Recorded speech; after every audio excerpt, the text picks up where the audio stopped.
করে বুট আমরা পেয়েছি, হ্যাঁ। কিন্তু আমাদের বুটগুলো আমাদের বাক্সে Okay. অন্য দিক থেকে ডাইভার্ট হয়ে গেছে, যে এখন পর্যন্ত কোনো লেভেল প্লেইং ফিল্ড হয়নি। আমরা তো এই কথা বারবার বলেছি। জামাত ইসলামের ভোট দেওয়া হারাম। আপনি শুনে ইলেকশন ইঞ্জিনিয়ারিং নিয়ে আপনি কোনো কথা বলবেন না, এবং আপনি আসলে ভোটের ফল হওয়ার পরে আপনি অভিনন্দন জানিয়েছেন। আপনি এই কথাগুলি আপনি একই রকম, আমি ওই যে ইতিবাচক ধারা রাজনীতিটা আমরা আপনি একই রকম কথা বলছেন, কিন্তু আমি একটা কথা আপনি অভয় দিলে জিজ্ঞেস করতেই চাই। অসুবিধা নেই। না, আমি জিজ্ঞেস করতেই চাই যে যদি কেউ ইঞ্জিনিয়ারিংটা করে থাকে, এরা কারা আসলে? এরা কি ডক্টর ইউনূস সাহেব? এরা কি ভিতরে থাকা আপনাদের লোক, বিএনপির লোক, সেনাবাহিনী? তারা কারা আসলে? মানে if there is an engineering. এখন ওরকম স্পেসিফিক্যালি বলতে হলে তো আমার সামনে সাবস্টেন্সিয়াল ডকুমেন্টস লাগবে। কিছু জিনিস আছে বলা যায়, করা যায় না। কিছু জিনিস আছে করা যায়, বলা যায় না। কিছু জিনিস আছে বুঝি কিন্তু বলতে পারি না। ওকে, এটা সমাজের কথা আমি বলতেছি, আমার বিষয়টা ভিন্ন। ঠিক আগের দিন ৭৪ লাখ টাকা নিয়ে জামাতের একজন জেলা আমিরের বিমানবন্দরে থাকা, মানে তার আটক হওয়া, সেটা আবার সামনে আসা,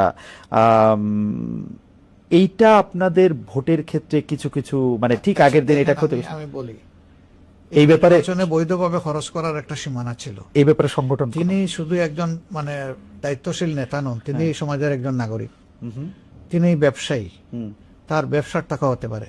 এইভাবে বিমানে টাকা বহন করার মাঝে আভ্যন্তরীণ ভাবে কোনো ইলেকশন আগে মনে একটু বাধা আছে? না, কোনো বাধা নাই। বাধা নাই, না, মানে কোনো ধরনের কোনো বাধা আচ্ছা, নাই। কেউ বলে নাই আচ্ছা, কোনো ধরনের কোনো বাধা নাই। বাধা নাই বলেই বিমানবন্দর ইমিগ্রেশন যেটা কাস্টম যেটা ছেড়ে দিয়েছে তাকে ঢাকা থেকে, নইলে তো এখানেই আটকাতো।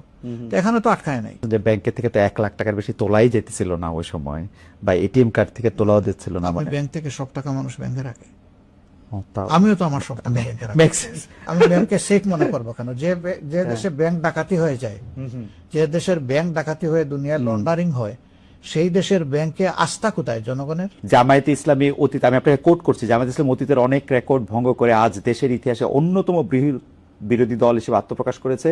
২০০৮ সালে মাত্র ২টি আসন থেকে আজ কোটি কোটি মানুষের সমর্থন, আমাদের প্রতি জন আস্থার বহিঃপ্রকাশ।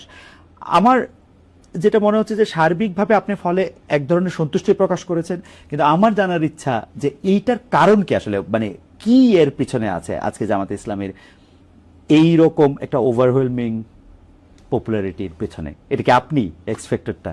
২০০৮ সালে আমাদের সংসদে মাত্র 2টি আসন ছিল, সেখান থেকে আজকে প্রধান বিরোধী দল হওয়ার একটা অবস্থান আল্লাহর মেহেরবানি আমাদের তৈরি হয়েছে। তো এই যে উত্থান, এটা কি কারণে? আসলে কারণ অন্য কিছু নয়। জামাত ইসলামী সবসময় সত্যের পক্ষে লড়াই করেছে। জামাত ইসলামী চেয়েছে একটা সুশাসনযুক্ত, দুর্নীতিমুক্ত একটা দেশ হোক, যেই দেশে প্রত্যেকটা নাগরিক মূল্যায়িত হবে তার আপন যোগ্যতায়।